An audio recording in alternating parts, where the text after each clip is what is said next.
sabayan niyo po kami. Nang hihigit pa sa ligayang nadarama ko, pagkat ang puso ko'y puno ng pag-ibig mo. Ikaw ang Diyos na buhay. Ikaw ang Diyos na buhay. Ang papuri ko sa'yo'y aalay. Luwalhatiin ka magpakailanman. Tayo na sa piling niya.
Hallelujah. Sige po, patuloy nating itaas ang pangalan ng ating Panginoon sa ating pagpupuri sa oras na to.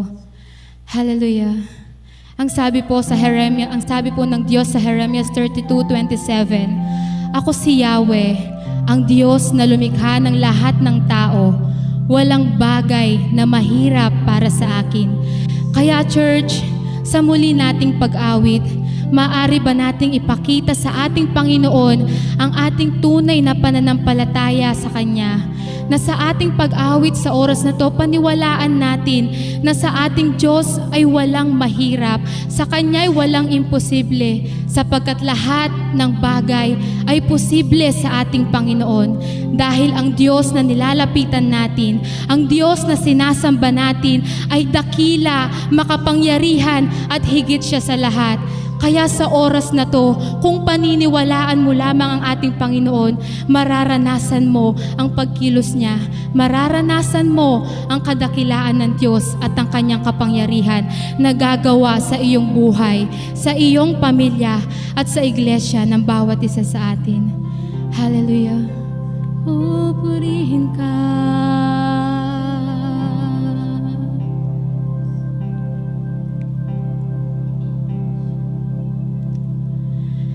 Higit sa aking kailangan,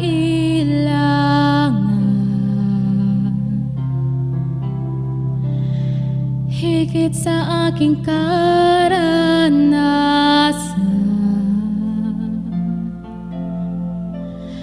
higit sa aking isipin, ay kaya mong gawin. Higit sa aking kalakasan,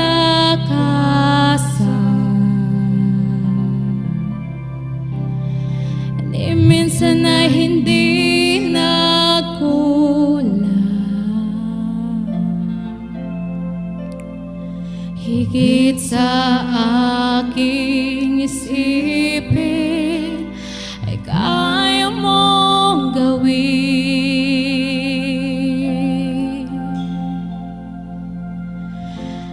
Bawat araw ko ay hawak mo, di mangangamba sa piling mo. Walang mahirap sa'yo, walang mahirap sa'yo. Ikaw ang Panginoon na makapangyarihan. Walang mahirap sa'yo. So God, tunay nga po na walang mahirap sa'yo, Panginoon. Sa aking kailangan, higit sa aking karanasan,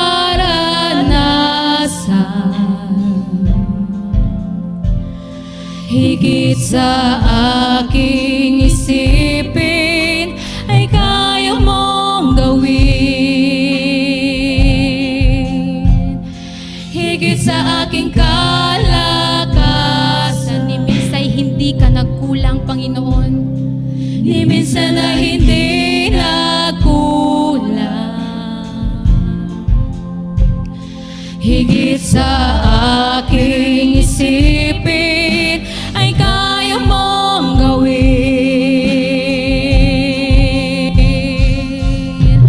Bawat araw ko ay hawak mo, di mangangamba sa piling mo.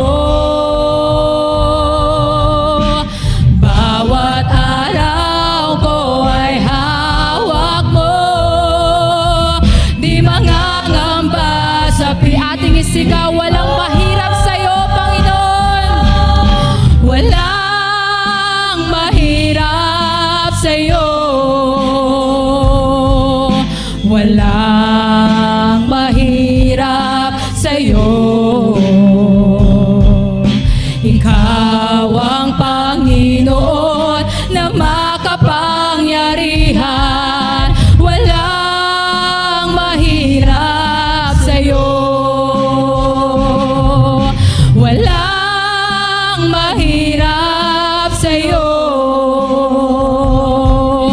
Walang mahirap sa'yo. Ikaw ang Panginoon na makapangyarihan. Walang mahirap sa ating awitin. Walang imposible sa'yo, Panginoon. Hallelujah. Come on, awitin ito na may pananampalataya sa ating Panginoon. Walang imposible sa'yo. Ikaw ang Panginoon na makapangyarihan. Walang imposible sa'yo. Lahat ng naniniwala ating awitin, walang imposible. Sa'yo. Walang imposible sa'yo. Ikaw ang Panginoon na makapangyarihan. Walang imposible sa'yo. Ating awitin, walang mahirap sa iyo, Panginoon. Walang mahirap sa'yo.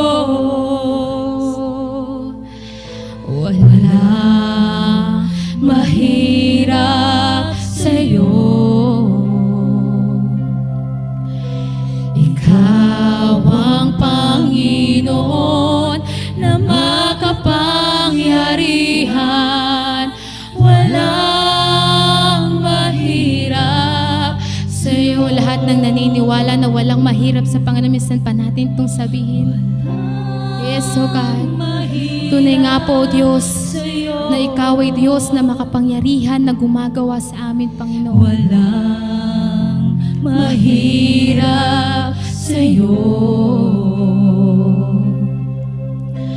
Ikaw ang Panginoon na makapangyarihan. Walang mahirap sa'yo. Ika'y tapat sa habang buhay. Ika'y mabuti magpakailanman.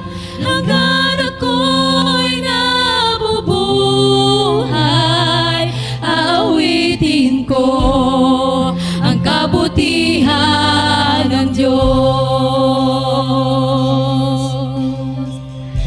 Ika'y tapat sa habang buhay. Ika'y mabuti magpakailanman. Hanggang ako'y nabubuhay, aawitin ko ang kabutihan ng Diyos. Hallelujah! Ating ihayag sa lugar na to, ika'y tapat, Panginoon. Ika'y tapat. Yes, oh God, salamat sa iyong katapatan, Panginoon. Salamat sa iyong kabutihan, oh Diyos. Hindi nagbabago ang iyong pag-ibig sa amin, Panginoon. Hanggang ako'y nabubuhay, aawitin ko ang kabutihan ng Diyos. Ika'y tapat sa habang buhay. Ika'y mabuti magpakailanman. Hanggang ako'y nabubuhay, aawitin ko ang kabutihan ng Diyos.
Pwede po ba natin itaas ang ating mga kamay habang inaawit natin ito?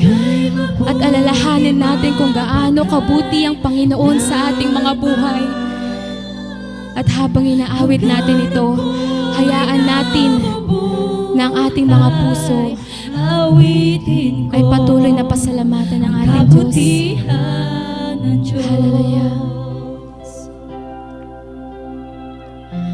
Ika'y tapat sa habang buhay.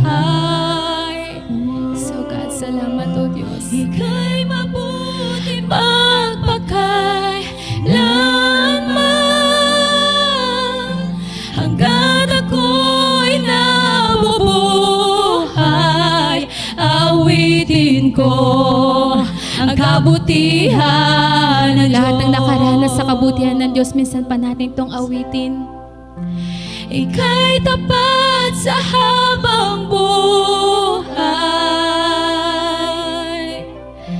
Ika'y mabuti magpakailanman. Hanggang ako'y nabubuhay, aawitin ko ang kabutihan ng Diyos. Aawitin ko, Yes, O God, patuloy ka namin aawitin sa aming mga buhay, O Diyos. Aawitin ko ang kabutihan. Come on, awitan mo ang Panginoon. Aawitin ko. Yes, O God, aawitin ka namin sa gitna man ng mga pagsubok, Panginoon, O Diyos. Hallelujah. Yes, O God, aawitan ka namin, Panginoon, O God, sa gitna man ng kalungkutan, O Diyos. Sa kabutihan, Aawitin ka namin, Panginoon, O God, sa gitna man ng karamdaman, Panginoon. ang kabutihan. Ano man ang sitwasyon ng aming mga buhay. Hallelujah. Ang kabutihan. Sa lahat ng panahon, Panginoon, patuloy ka namin aawitin, Aawitin O ko Diyos. ang kabutihan ng Diyos. Aawitin ko ang kabutihan ng Diyos.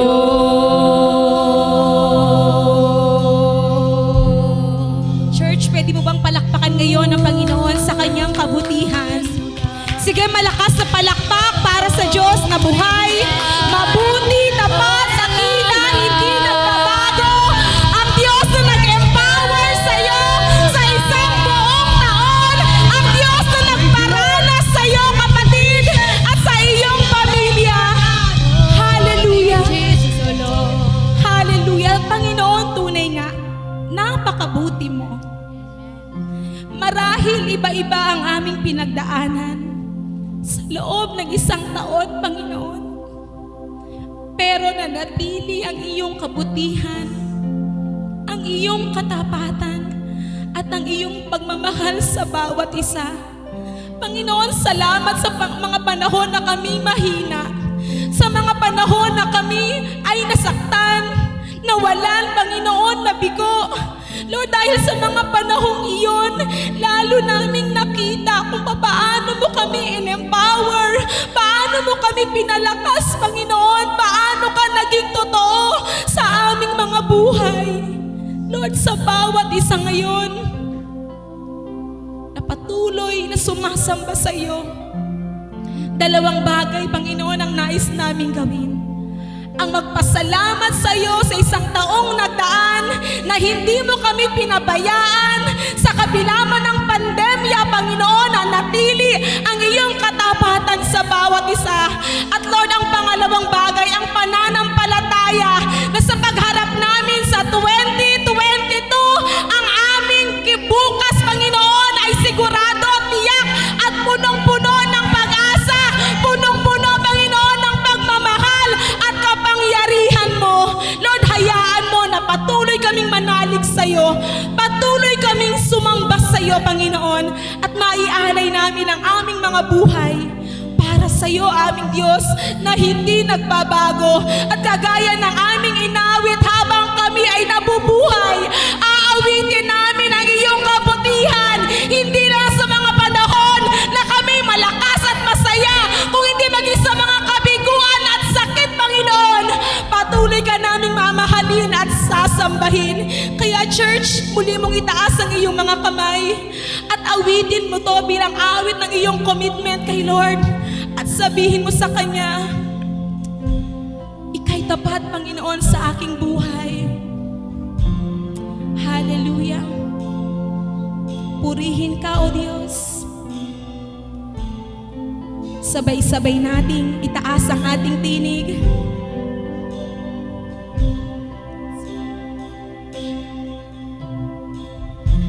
Ika'y tapat sa habang buhay. Ika'y mabuti magpakailanman. Hanggat ako'y nabubuhay. Ang buhay na to'y para sa'yo. Aawitin ko ang iyong kabutihan. Minsan pa kapatid, itaas mo ang iyong tinig na nagmumula sa iyong puso. Ika'y tapat sa habang buhay. Ika'y mabuti mapagkailanman. Hanggat ako'y nabubuhay. Aawitin ko, yes, ang kabutihan. sa huling pagkakataon, itaas mo ang iyong tinig, ang iyong puso. Ika'y tapat sa habang buhay. Ika'y mabuti magpakailanman. Hanggat ako'y nabubuhay.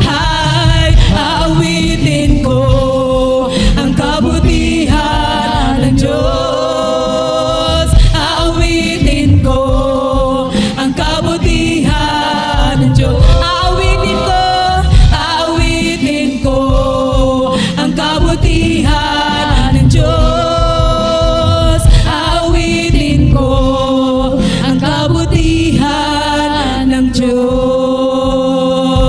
Isang malakas na palakpak para sa ating Panginoon. Hallelujah! Purihin ka, O Diyos, sa inyo ang lahat ng papuri, pasasalamat at pagdakila sa makapangyarihang pangalan ng aming Panginoong Yesus na nag-empower sa amin sa buong taong ito. Tanggapin niyo po ang aming papuri sa pangalan ni Jesus. Amen and amen.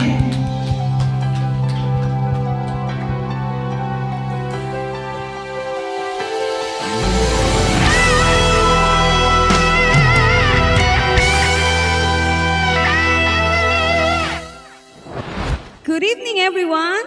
Today, let us prepare our hearts as we unveil the prophetic word for 2022. Bago tayo magsimula, pwede bang type nyo sa comment section dyan sa baba na I am ready to receive the word of God. Come on, just type it. Yan. Church, sa 4 na taong nakalipas, ay binigyan po tayo ng Panginoon ng isang salitang we can really claim and live with. At kung atin pong babalikan, nagsimulang bigyan po ng prophetic word ang Joy in Jesus ng taong 2018. Nagsimula po tayo sa word na restoration. And truly, ang dami pong mga na-restored sa bawat isa sa atin. Mula sa relasyon hanggang sa physical na lakas at maging pong sa pinansyal. Di po ba? Type nga po kung sino po yung mga na-restored. At noong 2019, Year of Impossibilities, nakita po natin at pinatunayan ng Panginoon na with God, nothing is impossible and everything is possible for those who believe. Yan. So lahat po na nakaranas ng impossibilities, pakisabing, ako yon.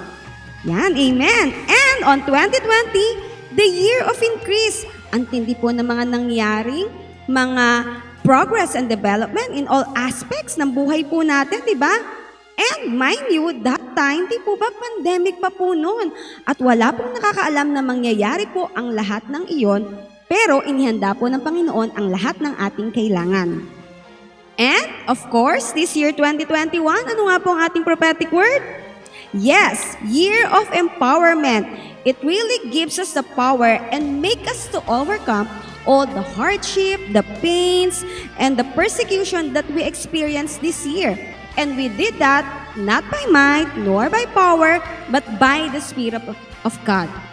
Truly, we were prepared to face the battles in life, physical man yan o spiritual, that made us tougher and deeper in our faith as we remember the 5 essentials, as we believe, as we pray, as we become united, be stronger, and be hopeful to our God. Kapatid, try to look at this word na binigay po sa atin ng Panginoon. If you will look at it, para po siyang mga stages or yugto na parang inorchestrate ng ating Panginoon hanggang makarating po tayo sa ating destination na inihanda niya para sa atin. From restoration, pinaranas niya ang matinding impossibilities that gave way for a lot of increase sa buhay po ng Joy in Jesus family. And those things truly empowered each one of us. And ako po naniniwala that empowerment ang naging pagpapala at proseso ng Panginoon sa bawat isa sa atin upang tayo po ay mabuhay, mahubog at lumago ayon sa naisin at ayon po sa kalooban ng ating Panginoon. So perhaps this day kayo po ay nagtatanong, what will be the next word of God? What will be the next stage or what will be the next preparation na gustong gawin ng Lord for Joy in Jesus family? At ngayon, malalaman po natin ang mga bagay na iyon, especially po this 2022. If you will look at the numbers, ano pong napansin nyo? Di ba po? Double, double, double ang mga numbers. So please, please, please, just sit. Huwag po kayong aalis sa mga lugar nyo. Just listen very well.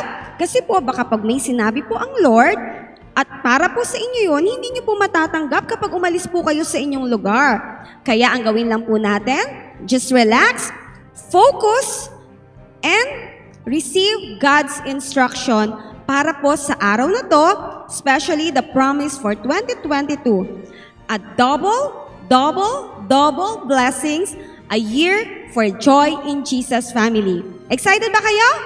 Okay, simulan na po natin.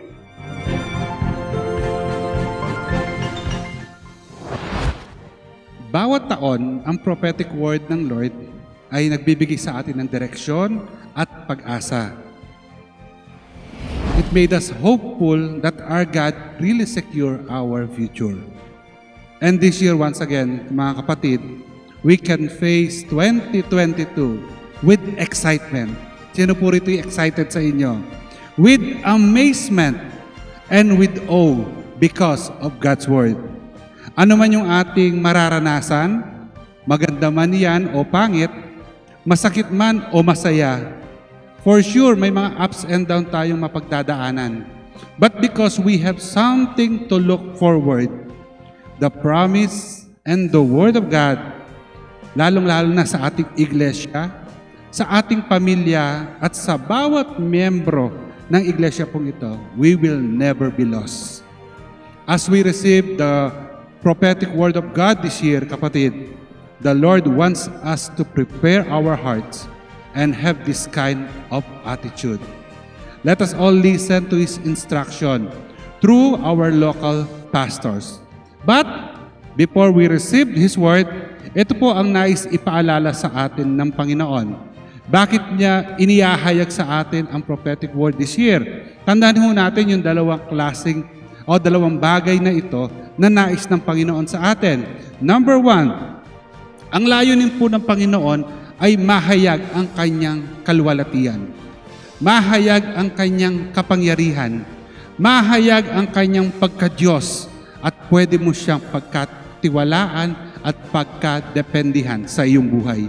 Pangalawa, ang nais ng Panginoon dito is to accomplish the good of those who love God. Sino po rito yung nagmamahal sa ating Panginoon? Dahil ang sabi po sa Romans chapter 8 verse 28, and we know that God causes all things to work together for good to those who love the Lord. Sa lahat po ng nagmamahal sa Panginoon, merong magandang layunin ang Diyos sa atin. Kaya po kung minsan mapapansin ho natin, inaalis tayo ng Panginoon sa ating comfort zone. Na minsan napipilitan tayong lumabas sa ating hawla. Bakit? Kasi po, ito yung lain ng Panginoon. Meron siyang mas magandang plano ho sa atin. Kaya mga kapatid, sa gabi pong ito, ihanda po natin ang ating sarili. If we want to accomplish God's given destiny, we will need to make wise choices along the way. Tandaan ho natin ang mga instruction sa atin ng Panginoon na ibibigay ng ating mga local pastors. Wait with patience by Pastor Rachel. Accept God's timing by Pastor Roland. Learn to rely or trust on God by Pastor Rose. And plant seed to harvest by Pastor Norby Sampang. Panghawakan po natin sa ating buhay. God's plan is bigger than ours. Let us all listen very well and chew every word that you will hear today. Tandaan ho natin, let's be focused. Stop what you are doing today. Focus lang po tayo sa Panginoon. Wala ka mo ng ibang gagawin. Pakinggan mong mabuti ang salita ng Panginoon. And let us all open our spiritual senses sa Word of God na ibibigay niya sa atin sa gabing ito. Salamat po and God bless. Yes, we are all excited, church, for the prophetic word this 2022. At nakita po natin kung gaano ito kahalaga sa buhay natin bilang Kristiyano at ng Iglesia.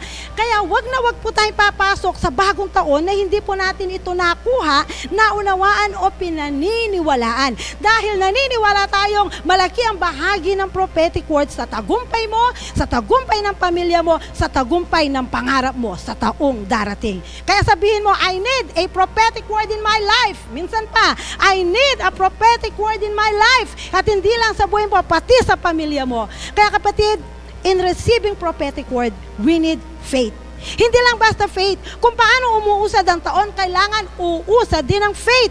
Kaya ang faith natin for 2022, kailangan intense faith. Intense means matindi, masidhi, marubdob. Kapatid, kung sa 2 taon ng pandemic, nayanig tayo, nasubok ang faith natin for this year. Be ready. Sabi mo sa katabi mo, be ready. Ako po, hindi ko alam kung anong naghihintay. But 2022, a year of double. 2. Pwedeng double trouble, double trials, double blessings. Pero anuman po ang dadaanan natin, isa lang ang sigurado, kailangan lang tapatan mo ng dobling pananampalataya. An intense, matinding faith at naniniwala po ako, may doble-dobling pagpapala rin po ang babalik sa atin. Dito po sa Living Bible ng Habakkuk chapter 2 verse 3, ang sabi po rito, but these things I plant won't happen right away, ang sabi ng Lord. Slowly, steadily, surely the time approaches when the vision will be fulfilled. If it seems slow, do not despair, for these things will surely come to pass. Just be patient. They will not be overdue a single day. Ang prophetic word, kapatid, no po, ay may appointed time, may tamang panahon, may takdang panahon.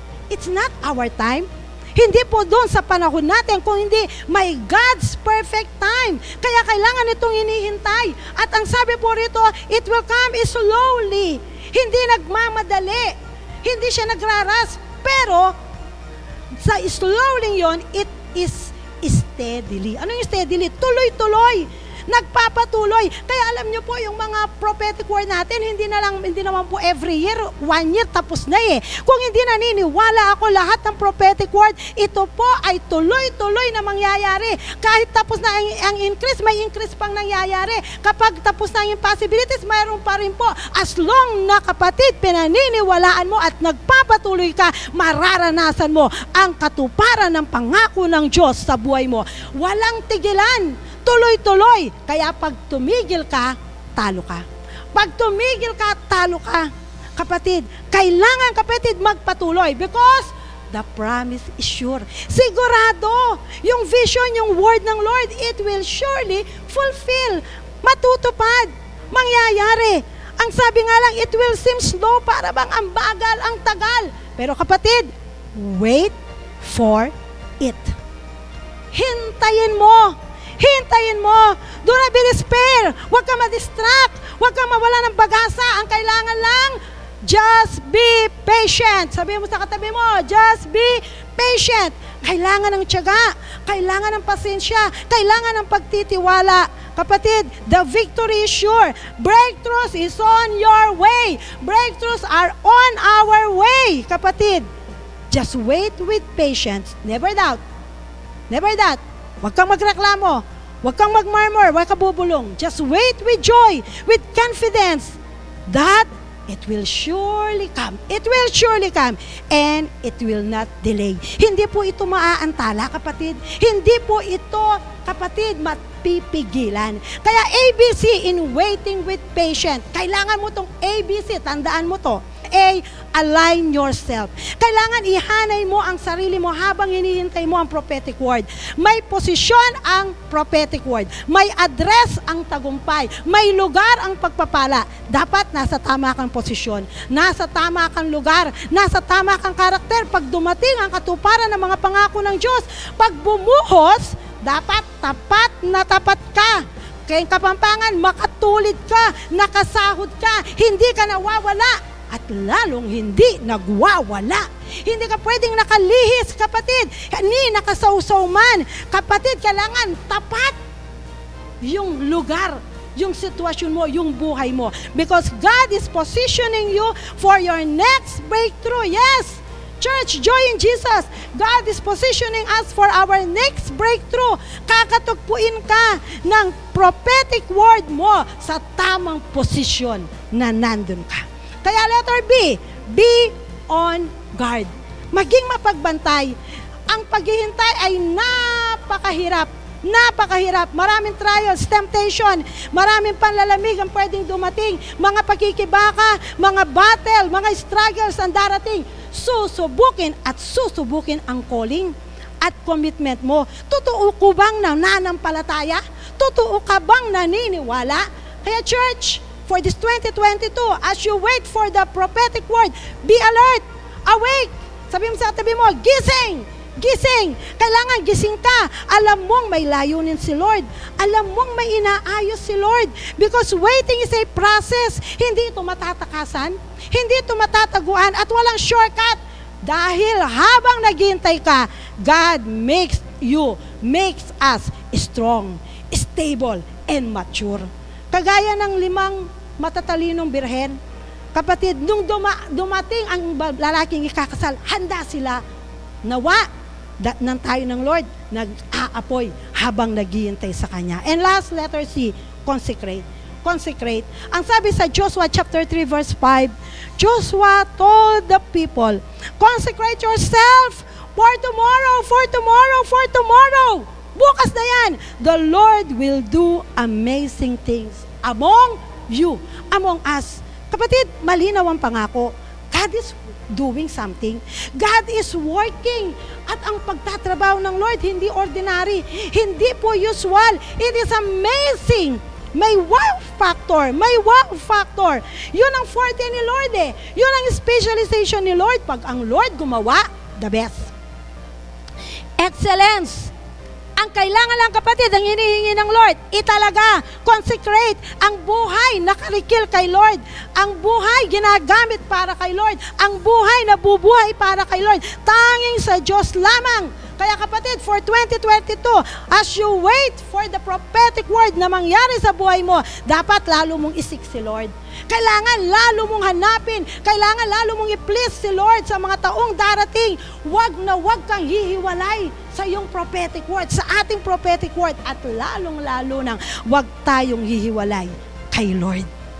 God doesn't not only wants to give us the prophetic word, He fits us. He fits us. Nilalapat tayo sa prophetic word. Kaya may inaayos siya sa buhay natin. Hindi lang para mapagpala, kundi maging pagpapala. Ang tunay na naniniwala, naghihintay. Ang tunay na naniniwala, nagbabantay. Ang tunay na naniniwala, nilalakaran ang kanyang narinig na salita. Church, be excited. Be excited for tomorrow, God will do.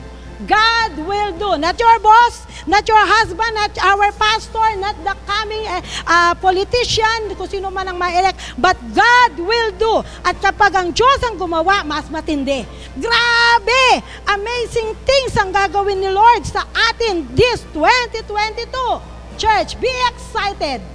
Ang challenge lang, are you ready to wait patiently with fire? Yung nag-aapoy with intense faith for the Lord. I believe, kapatid, mararanasan natin ang salita at kapangyarihan ng Lord. God bless us all. Sa bawat pangako po ng ating Panginoon, we need to accept God's timing. Yes, accept God's timing. Kailangan po tayong matutong maghintay sa Kanya. Sa panahon po ng ating Panginoon at sa Kanyang tamang pagkakataon. Hindi po dapat natin minamadali ang lahat ng bagay. Hindi po sa panahon mo at hindi rin po sa panahon ko. Dapat sa panahon po ng ating Panginoon. Because God's time, I believe, is the perfect time. God's time is the perfect time. At yun yung tama at tunay na makakabuti po para sa atin. Kasi po kapag minadali po natin ang lahat ng bagay, mga kapatid, madali rin po itong mawala. Madali rin po tayong ma-frustrate at madali rin po tayong mag-fail. Kaya let's accept God's timing. Dahil si Lord, siya lamang nakakaalam ng lahat ng bagay. Why? Because siya po ang may gawa at may akda na makakabuti po para sa atin. Just like the Bible said in Jeremiah 29:11, very familiar. Sabi ni Lord, "For I know the plans I have for you, plans to prosper you and not to harm you, plans to give you a hope and a future." Wow, wonderful word na galing po sa ating Panginoon. That's why let us accept God's timing, because God's time is the perfect time. Bagamat naniniwala po ako na hindi madali ang maghintay. Madalas nakaka-frustrate. Madalas nakakainip. Madalas nakaka-discourage. Minsan ayaw na nating umasa at gusto nating mag-iba doon sa mga promise na pinanghahawakan natin. Pero hindi po dapat ganun yung response natin, mga kapatid. Hindi po dapat ganun yung sagot natin habang tinatanggap po natin yung panahon ng Panginoon. Hinihintay natin yung panahon ng Panginoon. I remember si Abraham po. Abraham waited for so long para sa kanyang anak na ipinangako ng Panginoon sa kanya. But ang response niya po, he never wavered to his faith. No? Hindi po siya nagsawa ng hinawa na maghintay doon sa panahon ng Panginoon. Pagkus, naghintay po siya at nanampalataya until God fulfilled that promise. He gave Isaac, and Isaac became a great nation. Wow! Wow, mga kapatid! Yes! No? Ganun po. Accept God's timing. I remember when Joseph the dreamer, no? He waited for so long na mangyayari po yung kanyang mga dreams na ibinigay ng Panginoon sa kanya. But many times sa kanyang journey, he was disappointed. He was accused, no? Siya po ay napunta sa bilangguan. Siya po ay naging alipin. He was discouraged. Yung mga dreams niya ay kabaligtaran po ng nangyayari sa kanya. Baka ikaw, ganyan ka rin. Yung mga pangako ng pinanghahawakan mo, parang kabaligtaran sila ng nangyayari sa kasalukuyan. But, as you accept God's timing, just like Joseph, nangyayari po yung mga dreams niya. At alam po natin yan, he became the governor in Egypt. From a slave to governor. From a prisoner became a governor. Amen? Accept God's timing. Mafulfill yung mga dreams mo. Mafulfill yung mga pangako ng Lord sa iyo. Hindi madali, pero mangyayari. Kayang-kaya mo yan. Sabi mo nga sa katabi mo, kayang-kaya mo yan. No? Hindi mabilisan, pero maghintay ka lang, mafu-fulfill ang mga yan. Can we say amen, mga kapatid? Yes. Isaiah chapter 40 verse 31. The Bible says, "Those who wait on the Lord shall renew their strength. They shall mount up with wings like eagles. They shall run and not be weary. They shall walk and not faint." Woo! Those who wait on the Lord, mga kapatid.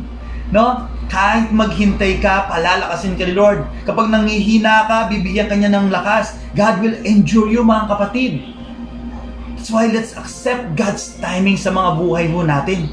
No? Let's accept God's timing at bibigyan po tayo ng lakas ng Panginoon until po ma-fulfill natin o ma-fulfill po yung mga pangako ng Lord sa atin.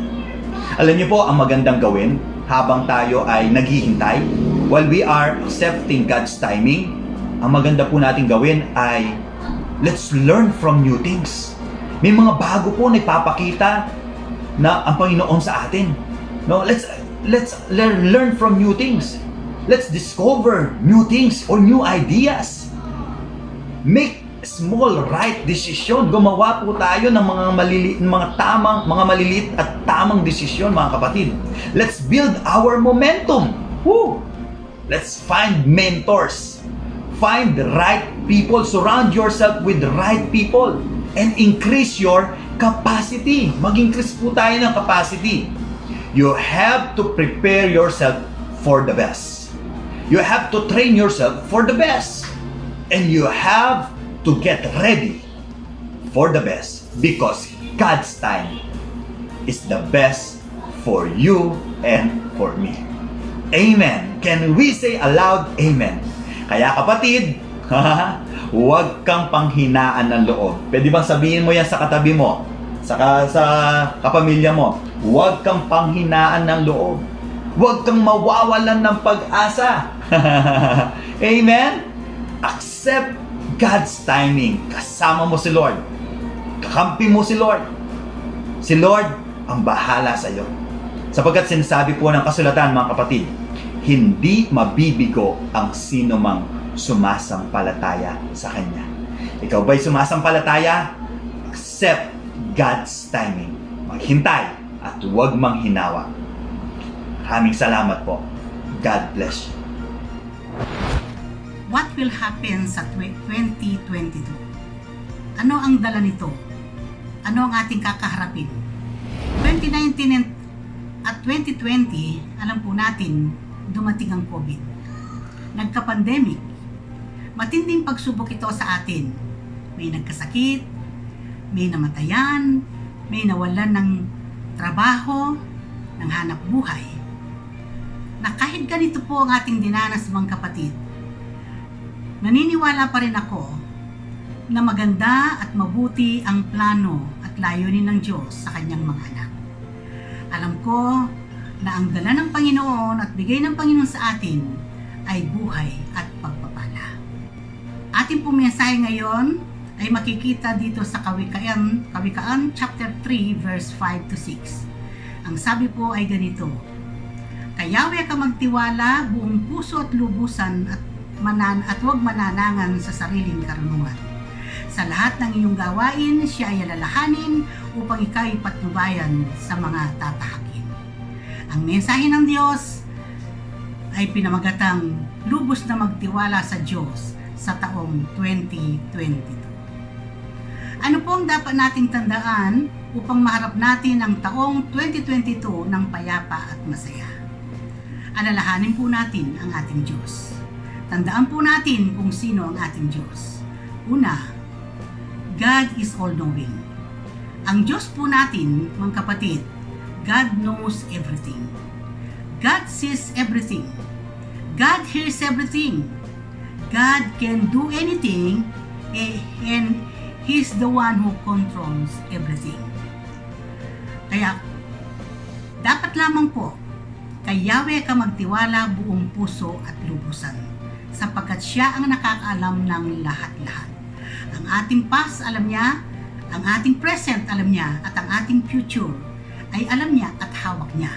At ang sabi nga po niya sa Jeremiah chapter 9:29-11, I know the plans I have for you, plans to prosper you, not to harm you, but give you hope in a future. Dito po sa Exodus 3, verse 7, sinasabi po rito, nakita natin nang ilabas po ng Panginoon ang mga Israelita sa Ehipto. Ito po ang sinabi niya, nakita kong labis na pinahihirapan ng mga Ehipsyo ang aking bayan. Alam ko ang hirap na kanilang tinitiis at naririnig ko ang kanilang pagdating. Malinaw po mga kapatid na alam ng Diyos ang nangyayari sa atin. Nakikita na ng Diyos ang nangyayari sa atin at naririnig niya ang ating mga panalangin. Kaya mga kapatid, ang dapat lang po sa atin, anuman ang ating kakaharapin sa 2022 o anong darating, dapat lamang po ay lubos tayong magtiwala sa ating Panginoon Diyos sapagkat siya po ang nakakaalam ng lahat. Ikalawa po mga kapatid, God is the way. God knows the way. Di ba sabi niya, I am the way? Kaya dito sa verse 5, sabi niya, huwag kang manangan sa sariling karunungan. Huwag po tayong manangan sa alam natin. Limitado po ang alam natin. Sa verse 7, huwag ipagyabang ang inyong nalalaman. Sa nagdaang COVID kapatid, kahit yung mga marurunong, mga nag-aral, mga doktor, hindi nila kayang solusyonan ang COVID. Kaya sabi dito sa verse 6, sa lahat ng iyong gawain siya ay iyong alalahanin. So sa lahat ng ating mga ginagawa mga kapatid, dapat po natin siyang sanggunian. Dapat po natin siyang lapitan. Dapat po natin siyang tanungan. Sa madaling salita, kailangan po natin, kapatid, sa 2020, more pray. More prayer pa po mga kapatid. Sapagkat kapag hindi po tayo sumandig sa Panginoon, piho po tayo ay magkakamali. Sabi nga po doon sa Proverbs 16:25, may daang matuwid sa tingin ng tao, ngunit kamatayan dulo nito. Kaya nga po, makakatiyak lang po tayo na tayo ay nasa tamang daan, tayo po ay nasa gusto ng Panginoon kung tayo po kapatid ay magsasandig sa Kanya. At alam po natin, kapatid, ang kaisipan ng Diyos ay hindi natin kaisipan. Ang kaparaanan niya, hindi natin kaparaanan. Kaya kailangan lamang po kapatid, magtiwala tayong lubusan sa Kanya. At siya po, ang ating Diyos, ay ang magtuturo sa atin.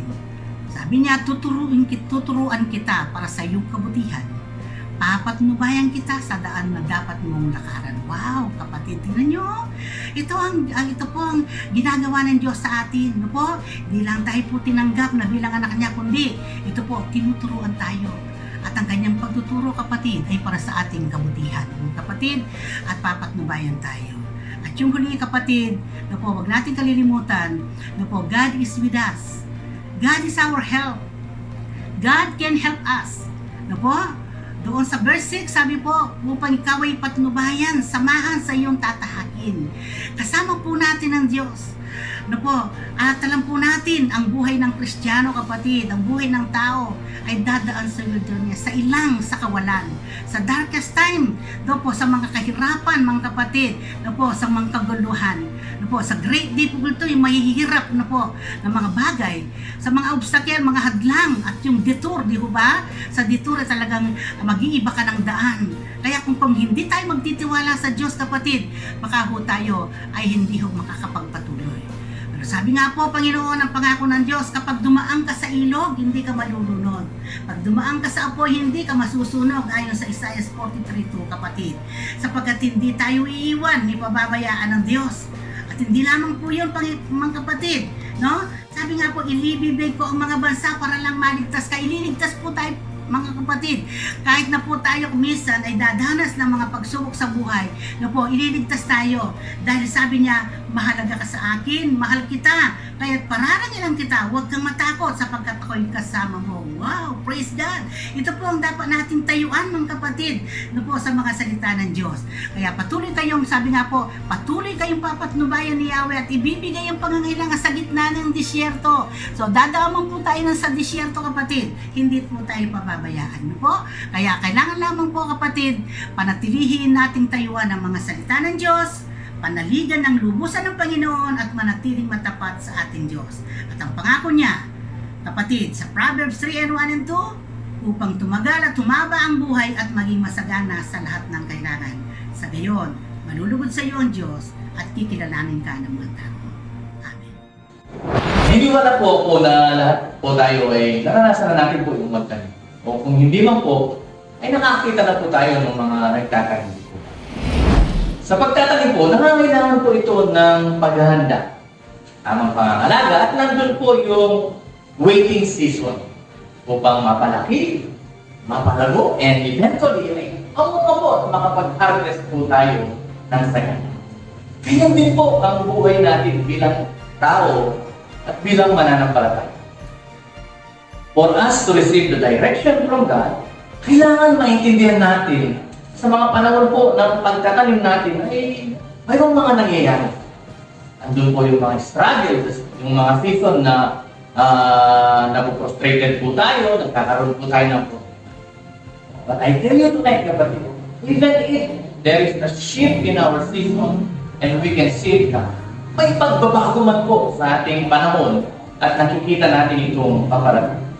Our seeds will not remain seeds, our land will not remain barren. Ang ating mga binhi ay hindi mananatiling binhi at ang ating mga lupain ay hindi mananatiling walang buwan. Though our waiting prolong, we will not lose hope. Maaaring magtagal pero hindi tayo mawawalan ng pag-asa. Those things slow in coming, we will not waver. Maaaring maantala sa pagdating pero hindi tayo magdududa at mapapagod. Ito sabihin mo sa katabi mo, huwag kang mapagod. Not now, not today, not ever. Hindi ngayon, hindi kailan. Because our God makes everything beautiful in its own time. Amen. Kaya palakpakan mo si Lord. Amen. Lahat po tayo ay hindi nabubuhay sa parehong panahon, sa parehong oras, at sa parehong pagkakataon. Ibig kong sabihin, may kanya-kanya po tayong season. Hindi tayo dapat mahingit sa isang tao na nag-i-enjoy sa kanyang pag-aani habang tayo ay nasa panahon pa lang ng pagtatanim. Tandaan natin na sila man po ay dumaan sa panahon ng pagtatanim tulad din po natin. Ang makita natin ang mga resulta na kanilang tinamasa at inaani ay dapat maging isang pampatibay po. Maging encouragement at motivation ito para sa atin. Unawain at magtiwala tayo sa ginagawa ng Diyos, ang pinakamabuti at pinakamainam na layunin para sa iyo at para sa atin sa ating kasalukuyang panahon. Sinasabi nga po sa Hebreo 10:23, magpakatatag tayo sa ating pag-asa at huwag na mag-alinlangan pa sapagkat tapat ang nangako sa atin. Amen! Sino po ang nangako sa atin? Tama po kayo, ang Diyos na nangako sa atin ay tapat magpakailanman. Siya ang nagpasimula nito at siya rin ang magtatapos. Amen! Amen po ba? Ang seed time po, ang panahon ng pagtatanim natin at kumakatawan po ito sa pag-aaral ng kalooban ng Diyos.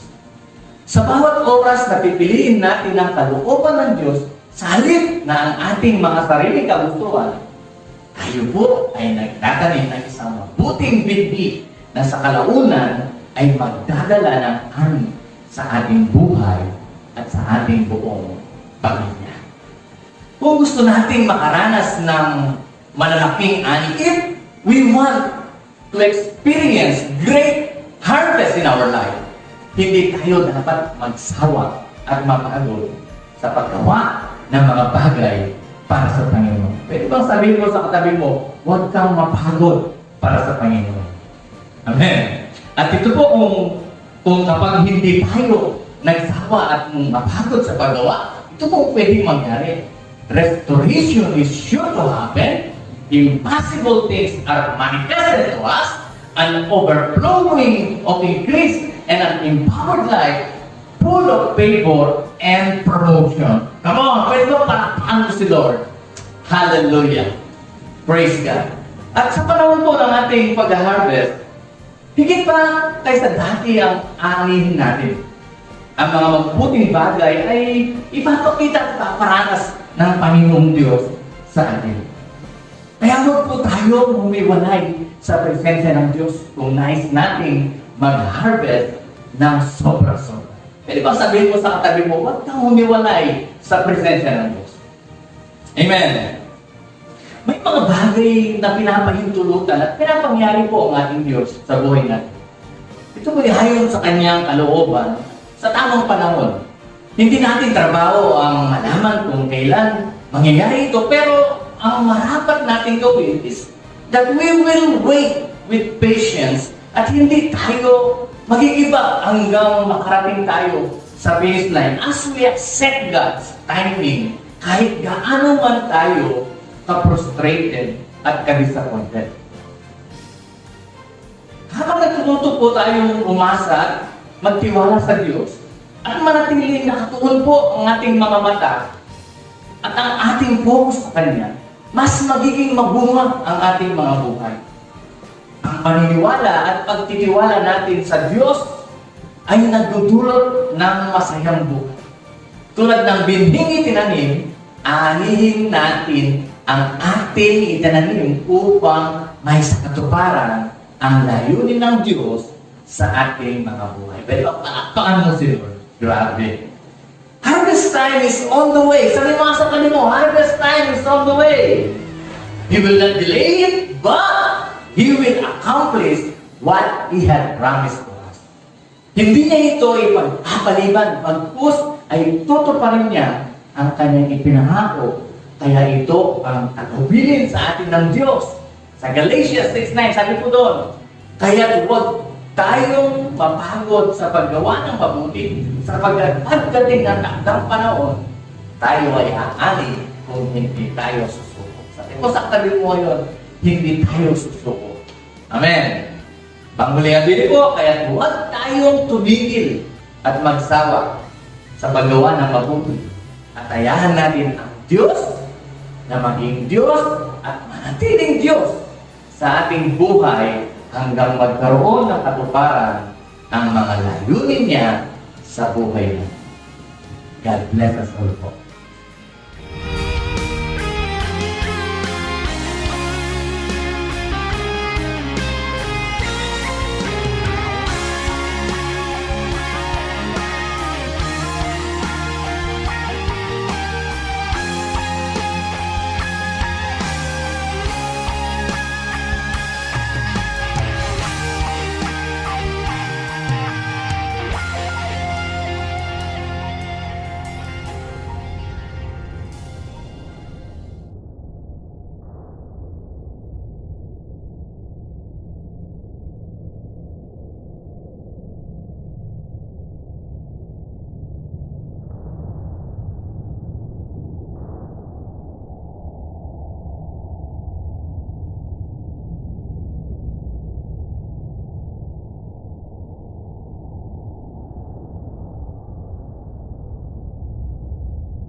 In the beginning was the Word, and the Word was with God,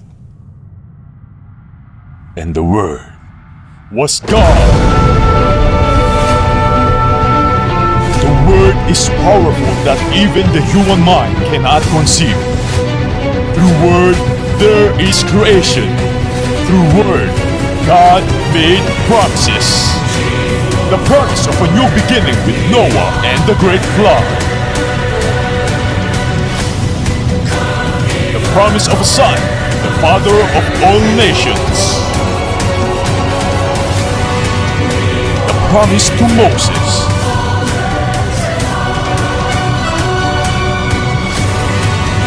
And the promise of salvation of the Israelites from Pharaoh of Egypt.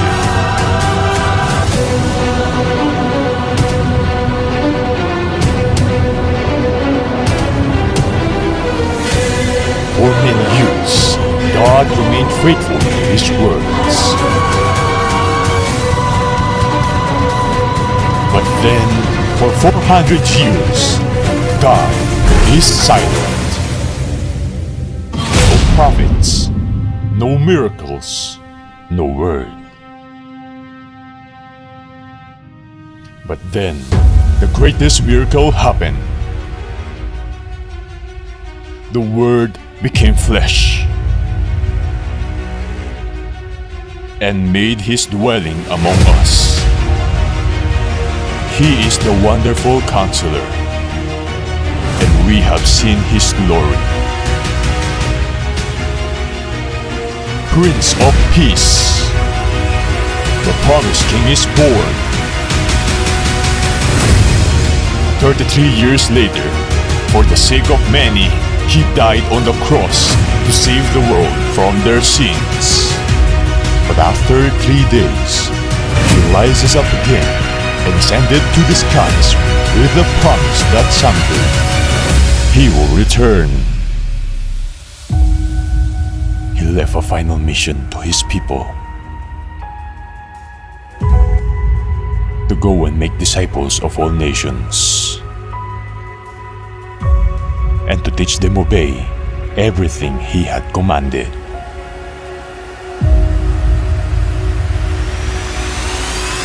And now, the story continues. The gospel is being preached throughout the world. Signs, wonders, and miracles begin to unfold. 2022 is the year you must prepare. For you will receive what you cannot compare. Awaken your dreams. Activate your prayers. Remember the promises that the Lord had given you, because the Lord will repay, the Lord will rebuild, and He will revive. Now is the time to harvest, and the time for greater things. Church, this year is the year you have been waiting for.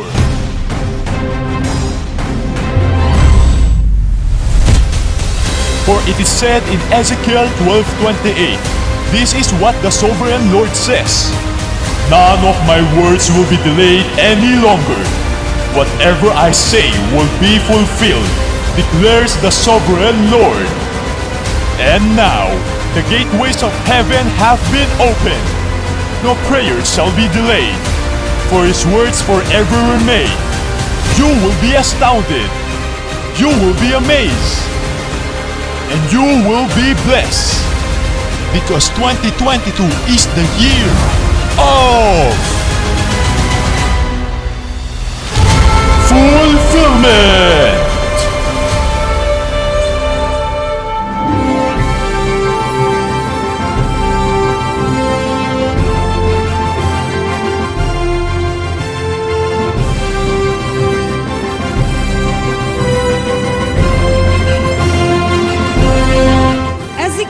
Chapter 12, verse 28.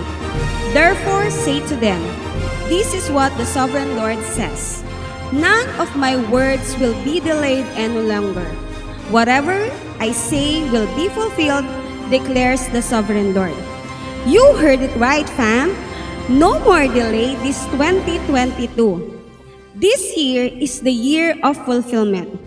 Meaning, you are meant to be filled until you are full. Uulitin ko po. Meaning, you are meant to be filled until you are full. Hindi ka tatantanan ng Lord hanggat hindi natutupad ang kanyang pangako na pupunuin niya ngayong taong ito. Church, He will carry out. He will make things real.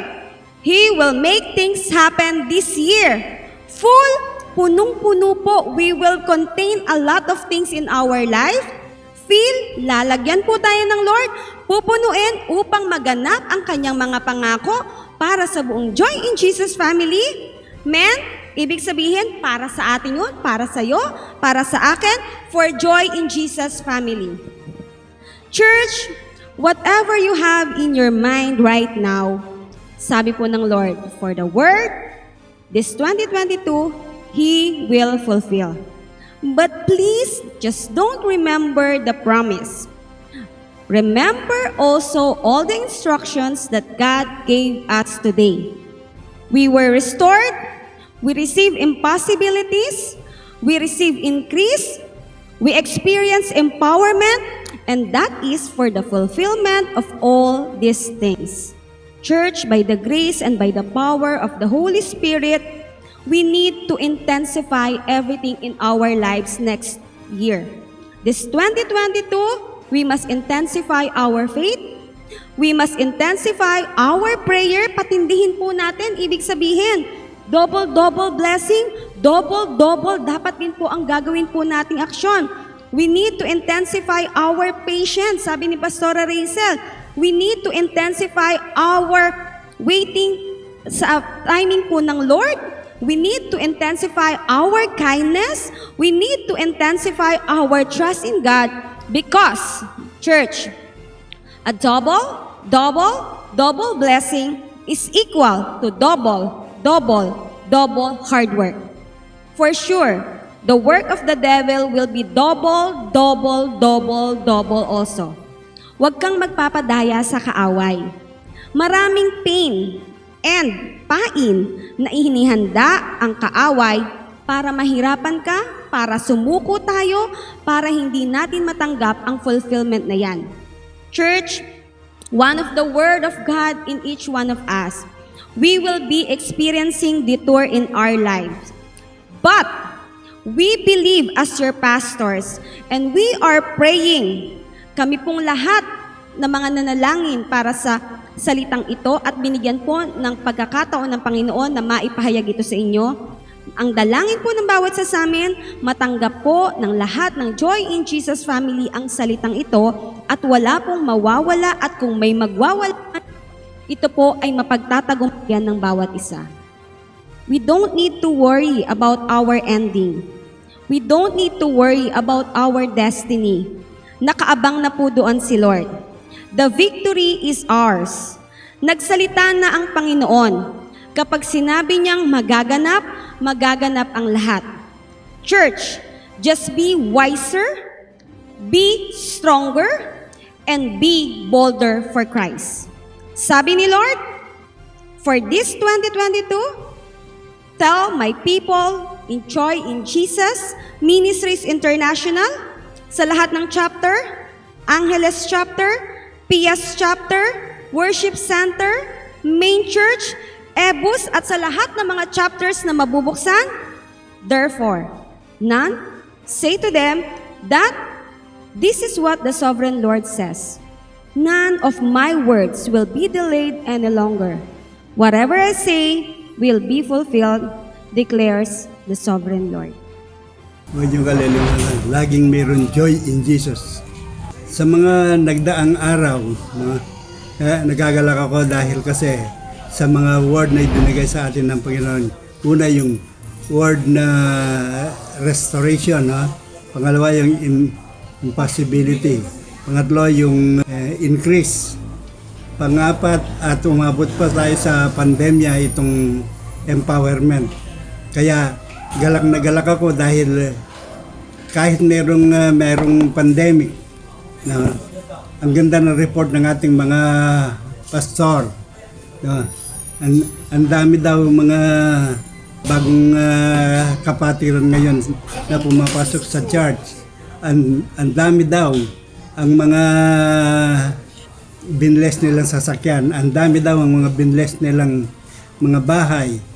Marami sa atin tumanggap ng mga gadgets saka mga laptops. Napakaganda ng ginagawa ng Panginoon kahit mayroong pandemya. Andiyan pa rin yung mga kapatiran na thank you. Kaya asahan natin mas maganda ang gagawin ng Panginoon dito sa year 2022 dahil maganda ang word na ibinigay sa atin ng Panginoon. Tandaan ninyo, there is always joy in Jesus. Praise God. Okay. Tanggapin natin ngayon ang bendisyon ng Ama, ng Anak, ng Espiritu Santo. I bless you with peace, power, and prosperity. I bless you with gladness and grace, and I bless you with holiness, humility, and healing. Let the miracle-working God walk through you every day of your life. In the name of the Father, the Son, and the Holy Spirit. Amen and amen.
Ipalapag ang kamay, ibagsak ang paa, gumiling-giling para sa'yo, Panginoon. May kasama pang sigaw, umindak-indak, lahat ay gagawin para sa'yo, Panginoon. Ipalapag ang kamay, ibagsak ang paa, gumiling-giling para sa'yo, Panginoon. May kasama pang sigaw, umindak-indak, lahat ay gagawin para sa'yo, Panginoon. Sabihin man nila na ako'y baliw, para lang sa'yo, Panginoon, lahat ay gagawin. Sabihin man nila na ako'y baliw, para lang sa'yo, Panginoon, lahat ay gagawin. Ipalakpak ang kamay, ibagsak ang paa, gumiling-giling para sa'yo, Panginoon. May kasama pang sigaw, umindak-indak, lahat ay gagawin para sa'yo, Panginoon. Sabihin man nila na ako'y baliw, para lang sa'yo, Panginoon, lahat ay gagawin. Sabihin man nila na ako'y baliw, para lang sa'yo, Panginoon, lahat ay gagawin. Ipalakpak ang kamay, ibagsak ang paa, gumiling-giling para sa'yo, Panginoon. May kasama pang sigaw, umindak